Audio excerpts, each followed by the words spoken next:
صاحب جو ڈونلڈ لو کے بیانات تھے ان سے میرا خیال ہے آغاز کرنا چاہیے. اس ویک کی وہ سب سے بڑی اور اہم ڈیولپمنٹ تھی پاکستان کے لحاظ سے. دیکھیں اس سماعت کا جو خارجہ کی ذیلی کمیٹی میں ہوئی, پاکستان پر اثر کیا ہوگا؟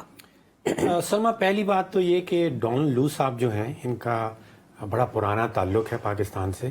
یہ ارلی 1990s میں پشاور کونسلیٹ میں سرو کر چکے ہیں اور 6-7 زبانیں بولتے ہیں, ہماری زبان بھی بولتے ہیں, اردو بھی بولتے ہیں. اور ان کی جو اوپینین آتی ہے اسٹیٹ ڈپارٹمنٹ کے اندر پاکستان کے متعلق, اس کو بڑا ویلیو کیا جاتا ہے کہ یہ پاکستان کے بارے میں بہت کچھ جانتے ہیں. تاریخی طور پہ ڈونلڈ لو نے پاکستان کا بڑا ساتھ دیا ہے, خاص طور پہ جب عالمی مالیاتی اداروں کے پاس ہمارا کیس جاتا ہے تو ڈونلڈ لو اپنی بہت دفعہ دیکھے گئے ہیں کہ ہماری حمایت کرتے ہوئے ان عالمی مالیاتی اداروں کے پاس جاتے ہیں پاکستان کی طرف سے. تو یہ تو ڈونلڈ لو کا, اس کو میرا خیال ہے کہ ایسے شخص کو نشانہ بنانا جو ہے وہ پاکستان کے شاید بڑے مفادات میں نہیں ہوگا. اچھا, اب امریکہ کے اندر امریکہ کا بیانیہ اور امریکہ کی خارجہ پالیسی, ان میں زمین اور آسمان کا فرق ہوتا ہے. دیکھیے, امریکہ کا بیانیہ یہ ہے کہ وہ جمہوریت کے علم بردار ہے. ان کا بیانیہ یہ ہے کہ وہ انسانی حقوق کے دنیا کے سب سے بڑے ٹھیکیدار ہیں. اسرائیل میں کیا کر رہے ہیں؟ تو بیانیہ ایک طرف ہے اور خارجہ پالیسی دوسری طرف. بالکل ٹھیک.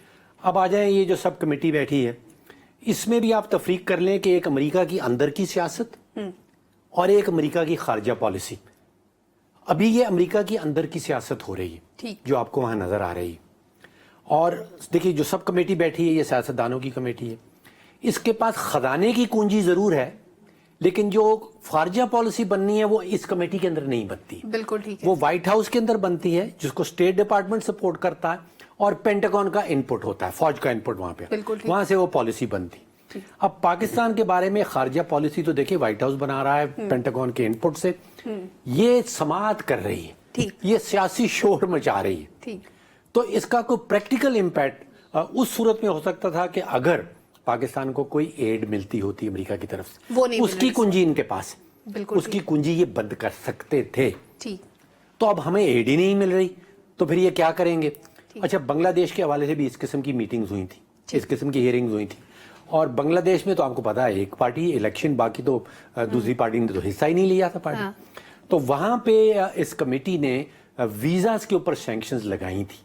اچھا, کہ وہ اشخاص بنگلہ دیش کے اندر جو ان کے انتخابی عمل میں اس کو جمہوری نقصان پہنچا رہے تھے امریکہ کی نظر میں, ان کے ویزے بند کر دیں گے.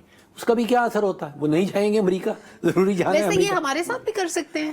کیا نہیں کرنا ہوتا تو اس میں اناؤنس کر دیتے, اس میں کر دیتے سلما, تو بہتری ہے ہماری.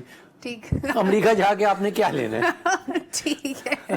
تو اس کا پریکٹیکل امپیکٹ جو ہے اس وقت وہ پاکستان کے حوالے سے مجھے تقریباً کچھ نہ ہوتے برابر. ٹھیک ہے, پریکٹیکلی اس کا پاکستان کو کوئی نقصان نہیں ہے.